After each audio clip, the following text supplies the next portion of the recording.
দিব্যশ্রী চ্যানেলে আপনাদের সকলকে স্বাগত। অচিন্ত্য কুমার সেনগুপ্তর লেখা পরম পুরুষ শ্রী শ্রী রামকৃষ্ণ থেকে পাঠ। আজ পর্ব 145। ওম স্থাপকায় চ ধর্মস্য সর্বধর্মস্বরূপিণে অবতার বরিষ্ঠায় রামকৃষ্ণায় তে নমঃ। ঠাকুরের ঘরের রেকাবি হারিয়েছে। বৃন্দে ঝি আর রামলাল কথা কাটাকাটি করছে। তারপর দুজনের মোকাবিলা হলো ঠাকুরের কাছে। ঠাকুর বললেন, কই, এখন আর দেখতে পাই না?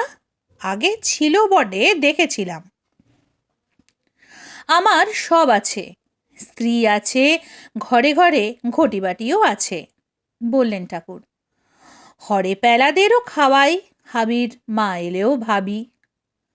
মধ্যবিত্ত সংসারীর কথা, কিন্তু মন রয়েছে ঈশ্বরের পাদপদ্মে। বিষয়ী লোকদের টানবার জন্যে গৌর নিতাই তাই পাঁতি দিলেন। মাগুর মাছের ঝোল, যুবতী মেয়ের কোল, বল হরি বল। লোকে ভাবলে খাসা ব্যবস্থা। এসো না, যদি প্রথম দুটি বস্তু পাওয়া যায়, করি না একটু হরিনাম। মাগুর মাছের ঝোল আর কিছুই নয়, প্রেমের অশ্রু নির্ঝর। যুবতী মেয়ে আর কিছুই নয়, পৃথিবী। যুবতী মেয়ের কোল মানে হরিপ্রেমে ধুলোয় গড়াগড়ি।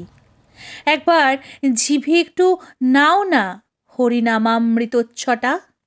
দেখো না চোখে জল আসে কিনা, ইচ্ছা করে কিনা ধুলোয় বিলুণ্ঠিত হই।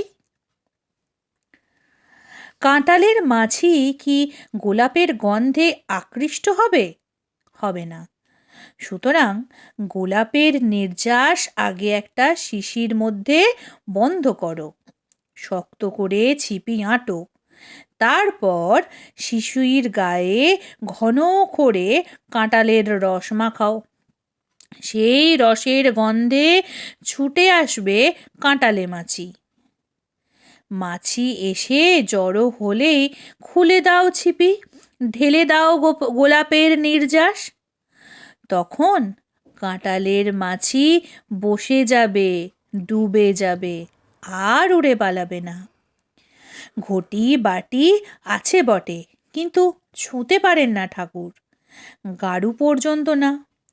ধাতু দ্রব্য ছুলেই হাত বেঁকে যায়, ঝনঝন কনকন করে। কলা পাতায় ভাত খান, জল খান ভাঁড়ে করে। তামাক খান ঠাকুর। আগরপাড়ার বিশ্বনাথ কবিরাজ দেখতে এসেছে ঠাকুরকে। ঠাকুর জিজ্ঞেস করলে, হ্যাঁ গো, তামাক খেলে কি হয়? কবিরাজ বললে, বায়ু কম হয়। তবে আপনি যখন খাবেন, ছিলিমের ওপর কিছু ধনের চাল আর মৌরি দিয়ে খাবেন, তাতে উপকার হবে। তথাস্তু। ওরে রামলাল, ধনের চাল মৌরি জোগাড় কর। সঙ্গে একটি বটুয়া রাখেন, বটুয়ার মধ্যে মশলা। মশলা খান মাঝে মাঝে। বটুয়াটি রঙিন। সেইবার একটা লেমনেড খেয়েছিলেন অশ্বিনী দত্তের হাতে। ঈশানের বাড়িতে সেবার জল খেতে চেয়েছিলেন। কে একজন এক গ্লাস জল ঠাকুরের সামনে এনে রাখল, কিন্তু সেই জল স্পর্শ করলেন না ঠাকুর। কেন, কি হলো? যে জল রেখে গেছে সে লোকটা উচ্ছৃঙ্খল। জলের মধ্যে দেখতে পেলেন তার স্বভাবের আবিলতা। মশারি গুঁজে নিতে পারেন না, না বা জামায় বোতাম লাগাতে। শুতে যাবেন, দরজায় খিল লাগাবেন না। কে একজন হঠাৎ তার সামনে নতুন কাপড় ছিঁড়ে ফেলল। ঠাকুর যন্ত্রণায় চেঁচিয়ে উঠলেন, এ যেন তাকে লেগেছে। গরমের দিনে মচলন্দের মাদুর পেতে বসেন বারান্দায়, কখনো বা তাকিয়ায় ঠেস দিয়ে। মাস্টারকে বললেন, পাটা একটু কামড়াচ্ছে, একটু হাত বুলিয়ে দাও তো গা। মাস্টারকে বললেন মার্কিনের জামা দিতে।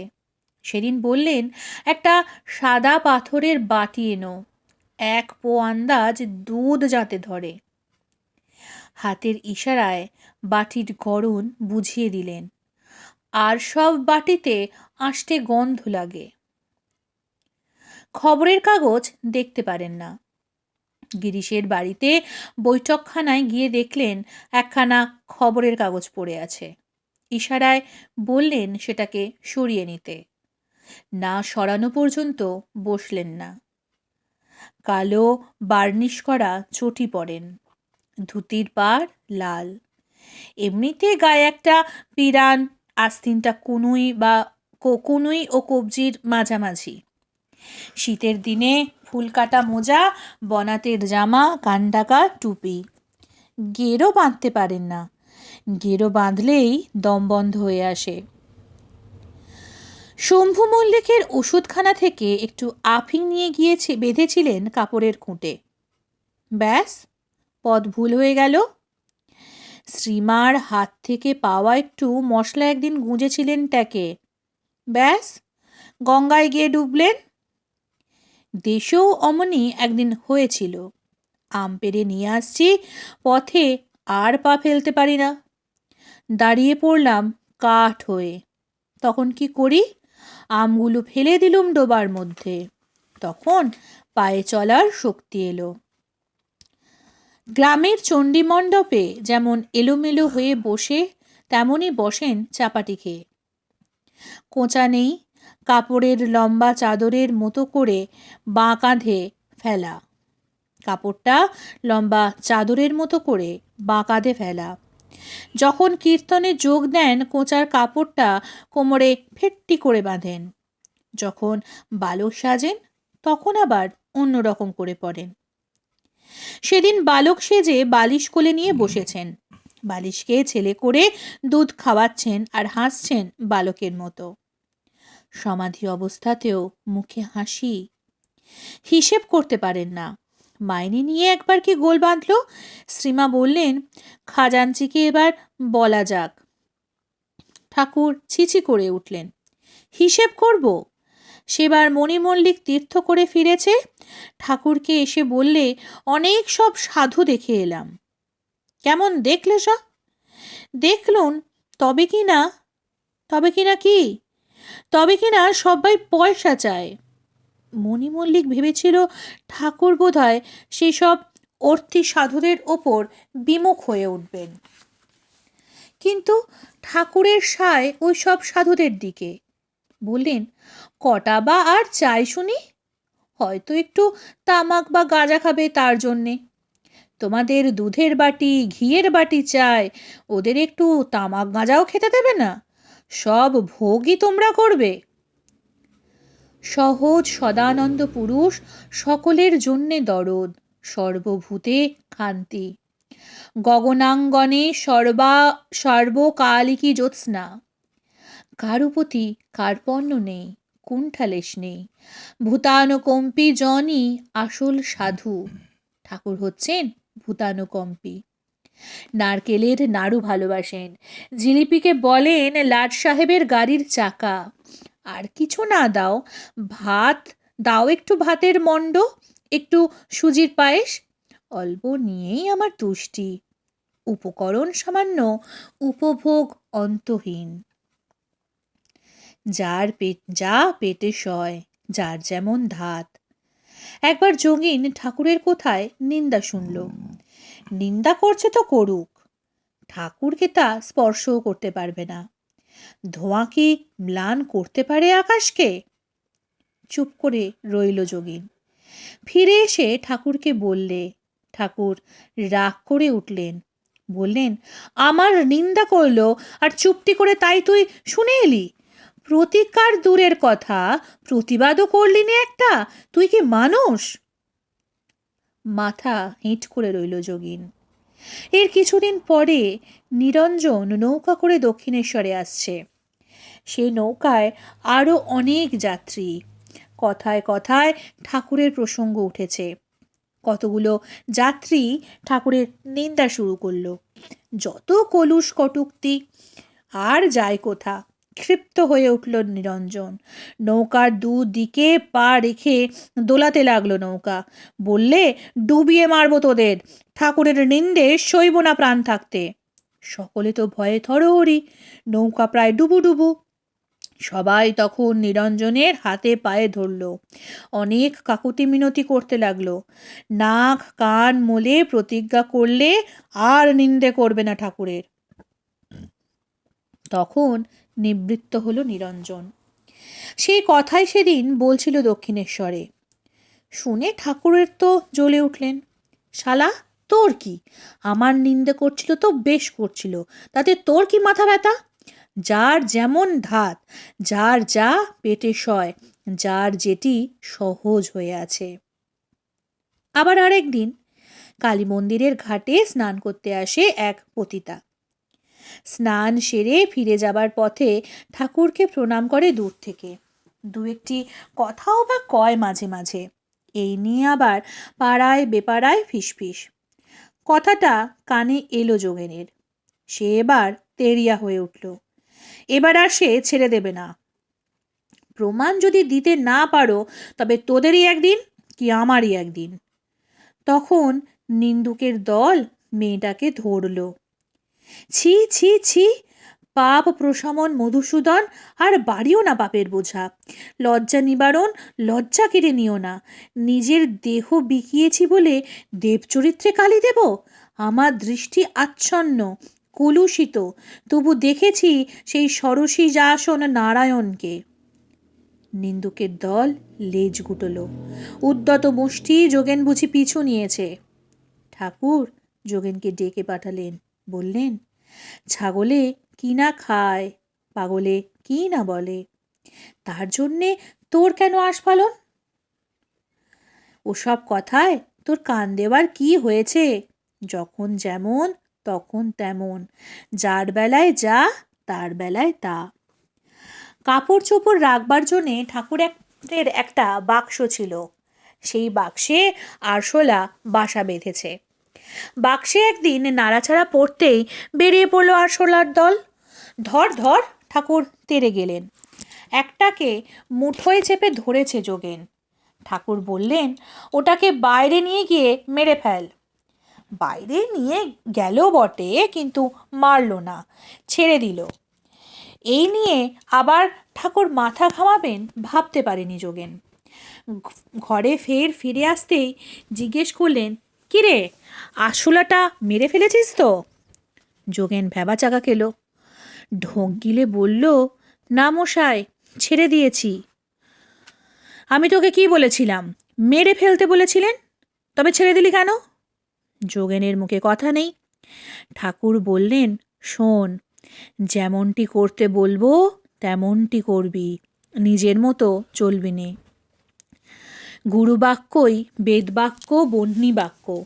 পিতা আর গুরু সমান, পুত্র আর শিষ্য তেমনি।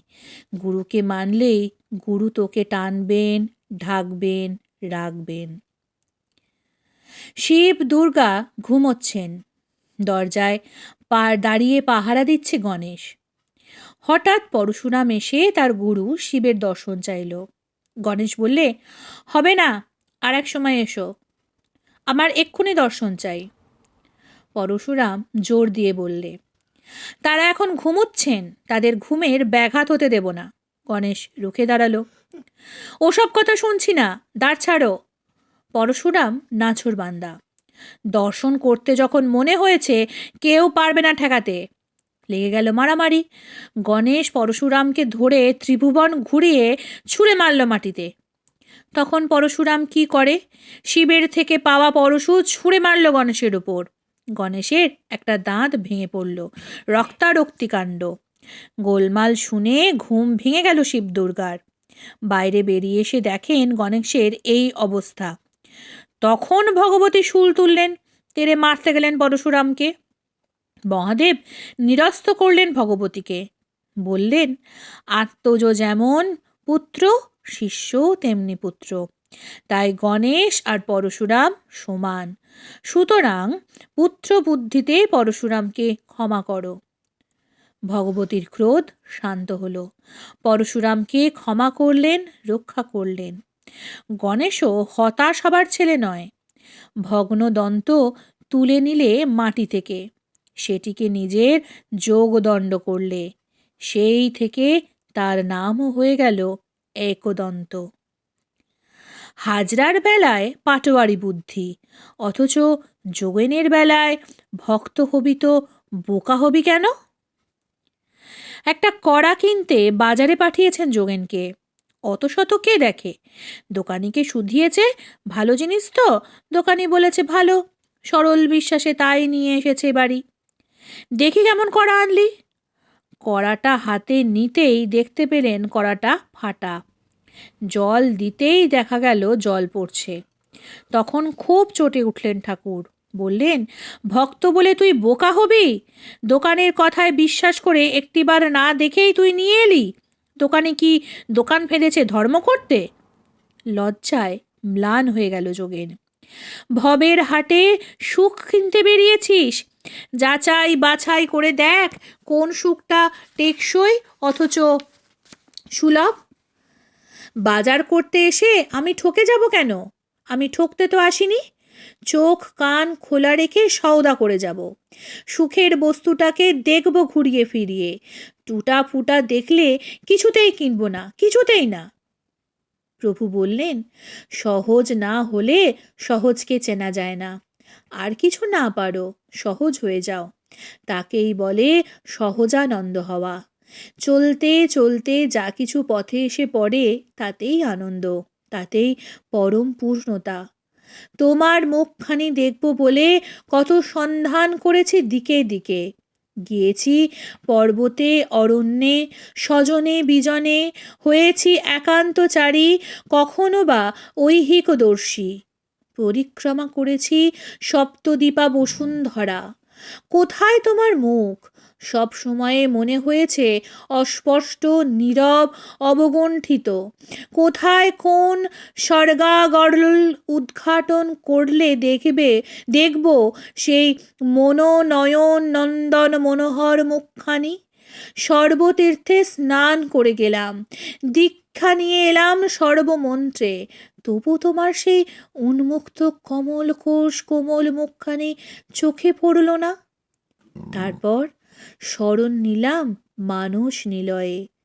আশ্চর্য, সেইখানেই তোমার সুচির রুচির মুখখানি ফুটে আছে। বুঝেছি, চিত্তের সহজ সুখই তোমার মুখ। ওম নিরঞ্জনং নিত্যমনন্তরূপং ভক্তানুকম্পাধৃতবিগ্রহং বৈ ঈশাবতারং পরমেশমিড্ডং তং রামকৃষ্ণং শিরসা নমামি। আজকের পর্ব এইখানেই শেষ হলো। পরবর্তী পর্ব আসবে আগামীকাল। নমস্কার, সঙ্গে থাকুন, সুস্থ থাকুন, ভালো থাকুন। জয় ঠাকুর।